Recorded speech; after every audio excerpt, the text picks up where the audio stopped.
우리 신약 성경이 총 몇 권입니까? 27권. 그 중에 바울의 서신이 몇 권인지 아십니까? 13권이 바울의 서신입니다. 예수님에 대한 이야기 사복음서를 제외하고 난다면 23권 중에 13권이 바울의 서신이니까 신약 성경의 그 50% 이상, 반 이상이 바울이 쓴 서신이라고 봐도 됩니다. 그만큼 바울은 하나님께 크게 쓰임을 받은 사람이었어요. 뿐만 아니라 바울의 사역에는 늘 성령님의 역사하심이 함께 일어났습니다. 큰 권능의 역사가 일어났죠. 사도행전 14장을 보면 루스드라에서 복음을 전할 때에 나면서부터 안전병이 된 자가 있었습니다. 바울이 그를 보자마자 내 발로 일어서라 명하였더니 어떻게 됐습니까? 즉시 일어나게 되었습니다. 뛰게 되었어요. 그리고 사도행전 16장 말씀에 보면 바울이 감옥에 갇혔을 때에 쇠사슬에 꽁꽁 묶여 있었음에도 불구하고 일어나 기도하고 찬미하였더니 그 쇠사슬이 풀어지는 역사가 일어나고 옥문이 열리는 기적이 일어났습니다. 그리고 그를 지키고 있던 간수가 복음을 받아들이고 하나님의 자녀가 되는 구원의 은혜도 함께 임했던 겁니다. 그리고 사도행전 19장 말씀을 보면 사도 바울의 손만 닿아도 기적이 일어날 뿐만 아니라 사도 바울이 썼던 손수건이나 앞치마만 가지고 환자에게 갖다 대어도 병이 떠나가는 역사가 일어나고 치유가 되었고 죽은 자가 살아나며 귀신 들린 자가 회복되는 역사가 그 속에서 일어나는 것을 우리는 보게 됩니다. 여러분, 이처럼 사도 바울은 기독교 역사에서 빼놓을 수 없는 큰 인물입니다. 아마 예수 그리스도의 다음으로 큰 영향을 끼친 사람이 바울이라고 해도 과언이 아닐 겁니다. 그런데 이런 굉장한 바울도 고린도에서 복음을 전할 때에 그 사역을 포기하고 떠나고자 할 만큼 약해질 때가 있었습니다. 그 이유는 뭐냐면 바울이 그 전에 아덴에서 복음을 전할 때에 실패한 경험이 있습니다. 아덴은 어떤 지역이냐? 지성인들이 다 모여있는 철학의 도시였어요. 근데 여러분 알다시피 바울도 학력이 굉장합니다. 지성으로는 둘째가면 서러울 정도로 굉장한 사람입니다. 그래서 그 철학자들, 그 지성인들을 만날 때에 바울도 자기가 가지고 있는 나름대로의 모든 지성을 동원해서 복음을 전하고 예수 그리스도를 변증하려고 했어요. 그러나 자기의 실력과 자기의 능력과 자기의 학문으로 전하려고 했을 때에 실패하게 됩니다. 그리고 무엇보다 바울을 가장 힘들게 한 것은 유대인들이었어요. 바울이 사역하는 곳곳마다 나타나서 방해를 합니다. 협박을 합니다. 그리고 심지어는 돌팔매질까지 해서 바울을 공격해서 사도행전 14장의 말씀을 보면 안디옥과 이고니온에서 몰려온 유대인들이 바울에게 돌을 던져서 쓰러뜨리고 죽게 만들어서 성 밖에 버려지는 사건이 있습니다. 그러나 다행히 하나님의 은혜로 다시 일어나게 됩니다. 그러다 보니까 고린도에서 복음을 전하는데 마음이 너무나 힘든 거예요. 아덴에서 실패를 했죠. 그리고 유대인들은 계속해서 방해를 하죠. 그리고 고린도에 왔는데 이 고린도 땅을 와서 보니 이곳은 어떤 곳이냐? 아덴하고는 정반대 지역인 거예요. 항구 도시로 너무나 음란하고 방탕하고 우상 숭배가 가득하고 정말 사람들이 악하고 이곳에 복음을 전하는데 너무나 힘이 들어요. 복음을 전할 때마다 대적하며 비방하며 바울을 힘들게 합니다. 유대인들이 방해합니다. 그렇다 보니 바울이 보기에 이 고린도에는 답이 없는 거예요. 지성인들이 가득한 아덴도 전도가 잘 되지 않았는데 타락하고 악한 사람들이 가득한 이곳, 우상숭배가 가득한 이곳에 복음을 전한들 어떻게 전도가 되겠느냐? 이들이 어떻게 하나님의 복음을 받아들이겠느냐? 바울은 고린도에서 사역을 그만두고자 합니다. 접으려고 합니다. 그런데 그날 밤에 환상 가운데 예수님이 찾아오시는 거예요. 그리고는 말씀하시기를 바울아 두려워하지 말며 침묵하지 말고 말하라. 내가 너와 함께 있음에 어떤 사람도 너를 대적하여 너를 해롭게 할 자가 없을 것이니 이는 너희 이 성 중에 내 백성이 많음이라 말씀하시는 거예요. 사랑하는 성도 여러분, 주님의 이 말씀이 오늘 우리를 향한 하나님의 말씀인 줄로 믿습니다. 침묵하지 말고 말하라. 침묵하지 말고 말하라.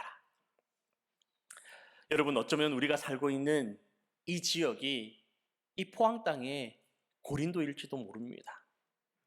아덴처럼 학식이 높은 지식인들이 가득한 동네도 아닙니다. 바다 가까이 있어서 미신과 우상 숭배가 가득합니다.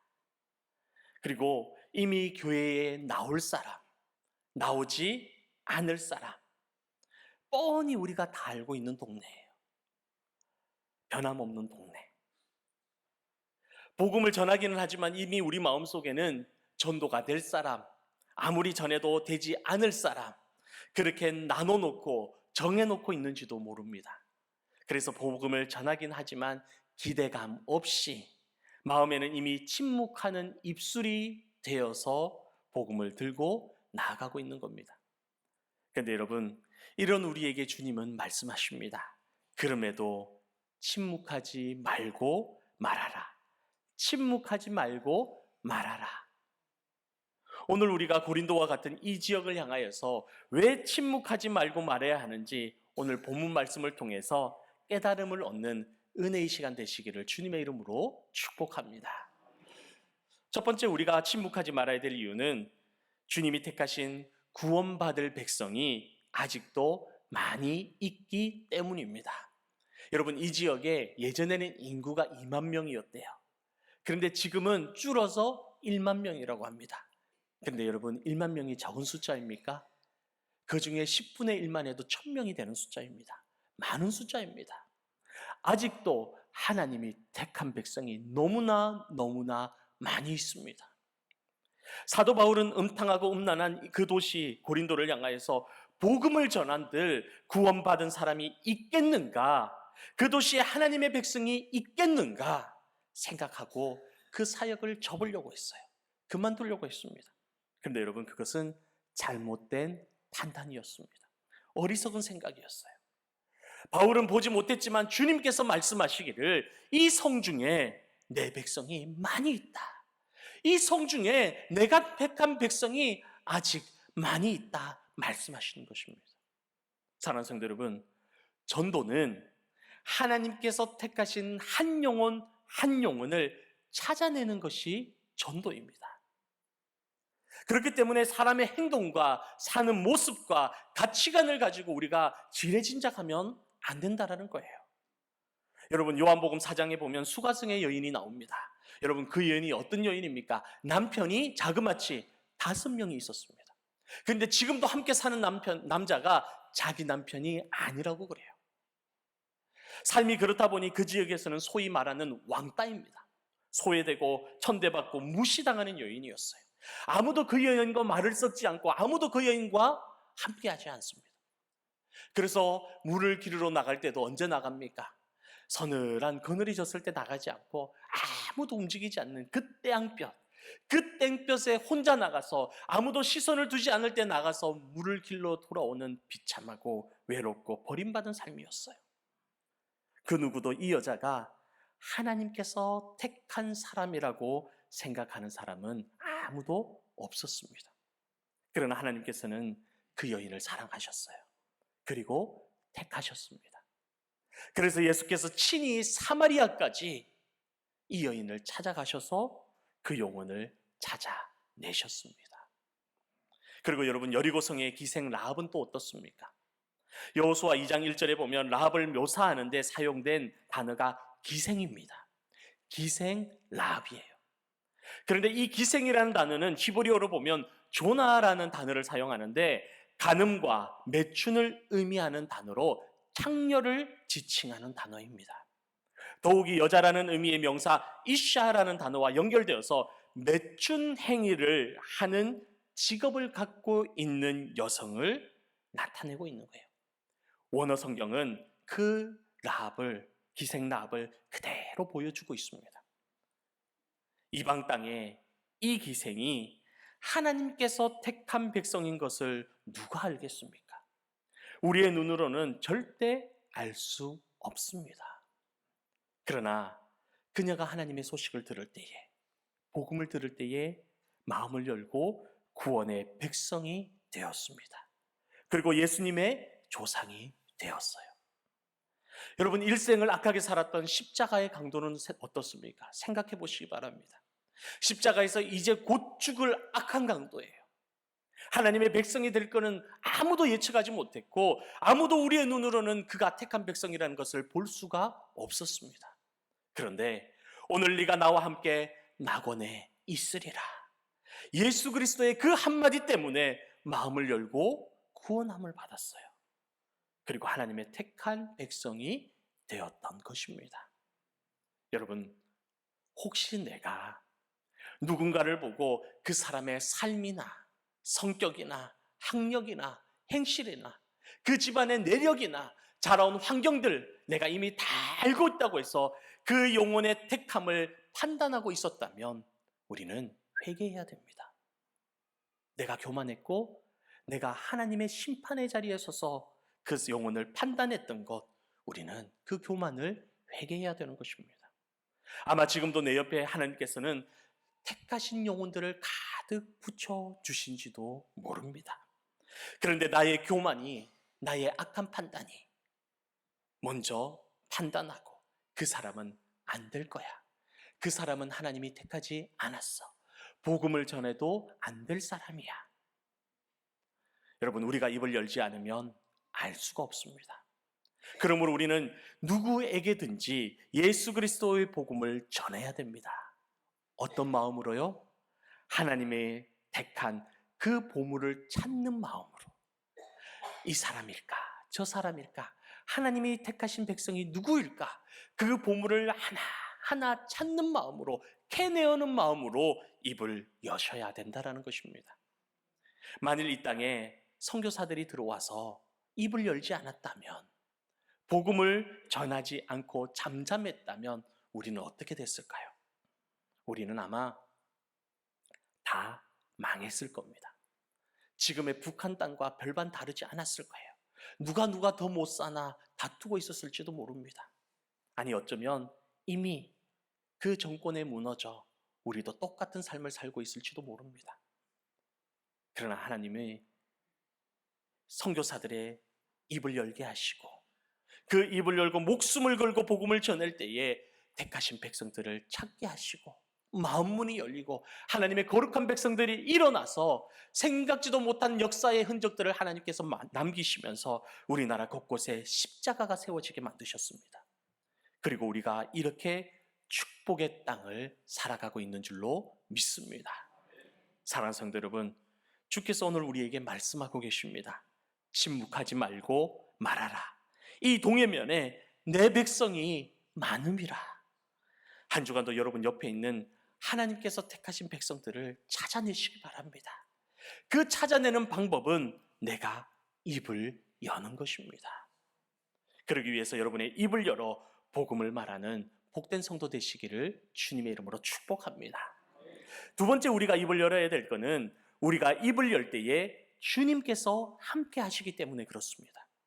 여러분, 대부분의 성도님들이 생각하기를 하나님의 능력을 주시면, 하나님이 나에게 능력 주시면 그때 내가 행하겠습니다, 그때 내가 달려나가겠습니다 다짐합니다.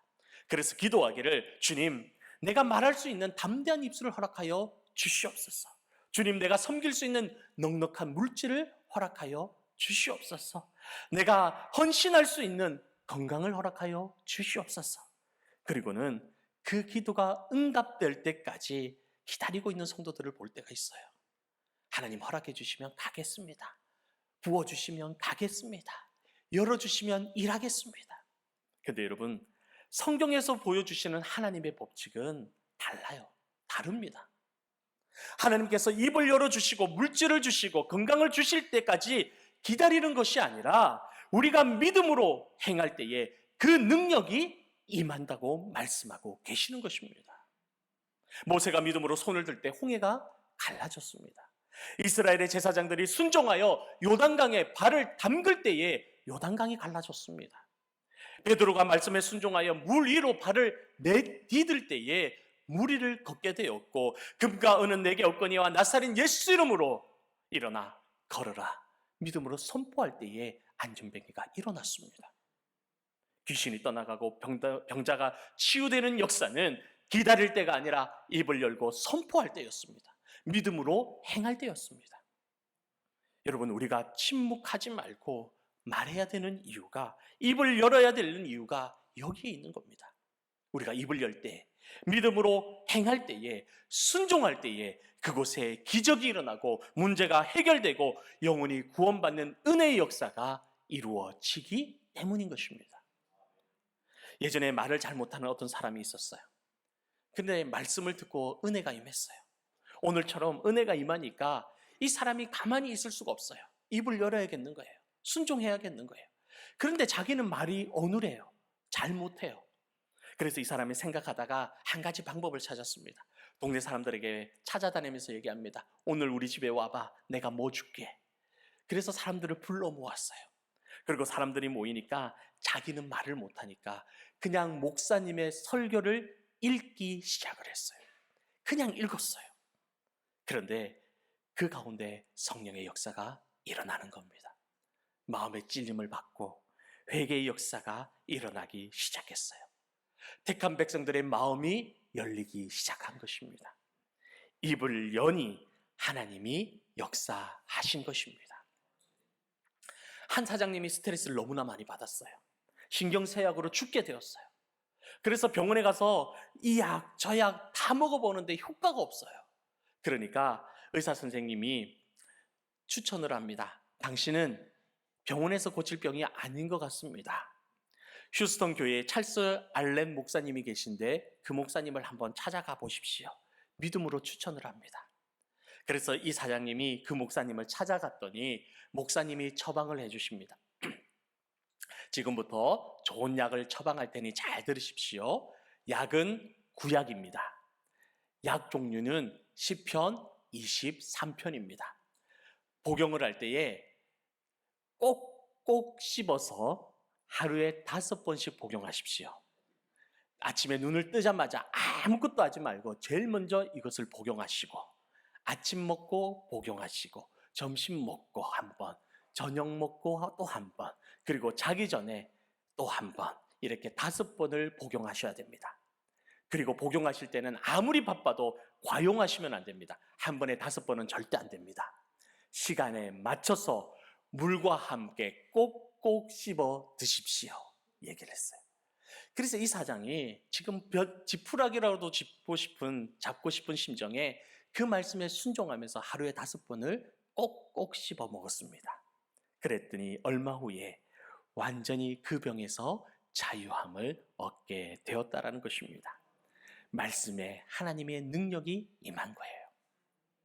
제가 사회복지학 공부할 때 교수님도 간증을 하셨어요. 미국에서 공부하는 중에 아무리 상담해도 안 되고 아무리 케어해도 안 되고 아무리 치유해도 안 되더라는 거예요. 난폭하고 그 정신병이 치유가 안 되더라는 겁니다. 그래서 이 클라이언트에게 살짝 가서 얘기했답니다. 주기도문 매일 외우십시오. 매일 외우십시오. 그래서 이 사람이 매일 주기도문을 외웠더니 어느 날 분노가 사라지고 정신이 온전해지더라는 거예요. 수업 시간에 간증하는 걸 제가 들었어요. 사랑하는 성도 여러분, 하나님의 말씀이 있는 곳에 하나님의 능력이 함께 하십니다. 주의 역사가 일어나고 회복의 역사가 일어나며 구원의 은혜가 임하는 것은 하나님의 말씀이 우리가 입술을 열어 전할 때에 나타나는 것입니다. 그래서 9절에 주님께서 우리에게 말씀하십니다. 두려워하지 말며 침묵하지 말고 말하라. 말하라. 입을 열라고 말씀하시는 겁니다. 왜요? 왜 그렇습니까? 우리의 입술이 열릴 때에, 여러분의 입술이 열릴 때에 하나님의 능력이 함께 임하기 때문인 것입니다. 이 하나님의 능력이 여러분의 입술을 통하여서, 여러분의 말을 통하여서 함께 하시기를 주님의 이름으로 축복합니다. 끝으로 우리가 입을 열어야 되는 이유는 우리가 입을 열 때에 내 삶이 더욱 견고해지는 삶이 되기 때문입니다. 본문에는 언급이 없지만은 아까 말씀드렸다시피 바울은 당시 유대인들로부터 심한 박해를 받고 있었어요. 가는 곳마다 그 유대인들이 나타나서 이 바울의 사역을 방해하는 겁니다. 비방하는 겁니다. 심지어는 멀리에서까지 찾아와서 핍박하는 거예요. 협박하는 거예요. 그러다 보니 바울은 말씀을 전하며 담대하게 나가야 되지만 순간순간 어렵습니다. 힘이 듭니다. 그리고 대상자들은 비방하고 공격하고 귀를 닫고 듣지 않아요. 이 바울이 너무나 약해지는 겁니다. 힘이 들어요. 바로 이 순간 주님께서 바울이 찾아오셨던 거예요.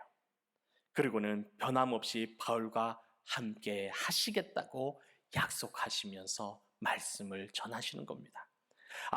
아무도 사도 바울을 대적할 수 없을 것이라고 말씀하시고 두려워하지 말고 입을 열어 복음을 외치라고 말씀하시는 거예요.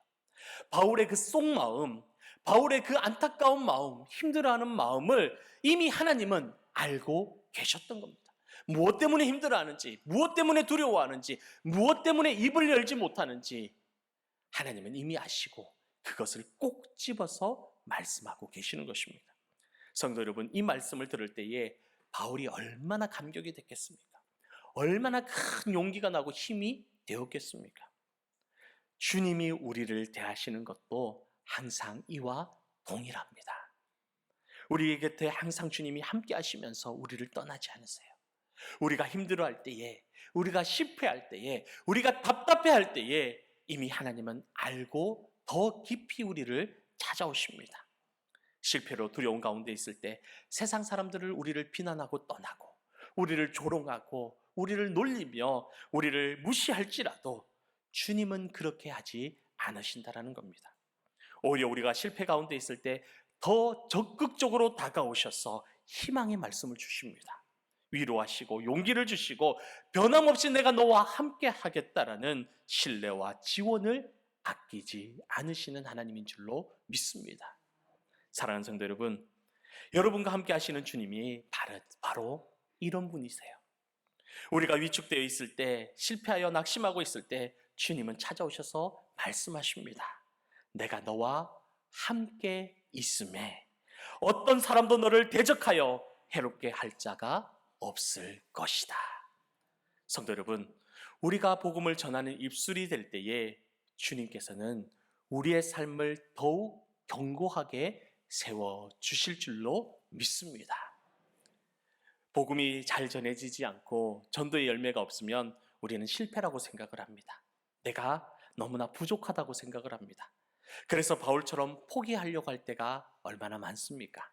그러나 주님은 우리에게 말씀하시기를 주님의 일에는 실패가 없다고 알려주십니다.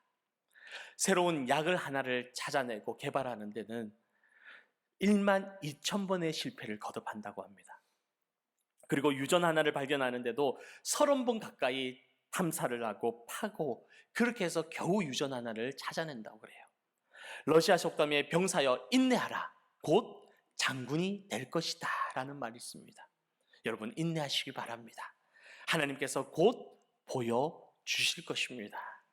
잠언 24장 16절 말씀에 보면 대저 의인은 7번 넘어질지라도 다시 일어나거니와 악인은 재앙으로 말미암아 엎드러지느니라 말씀하세요.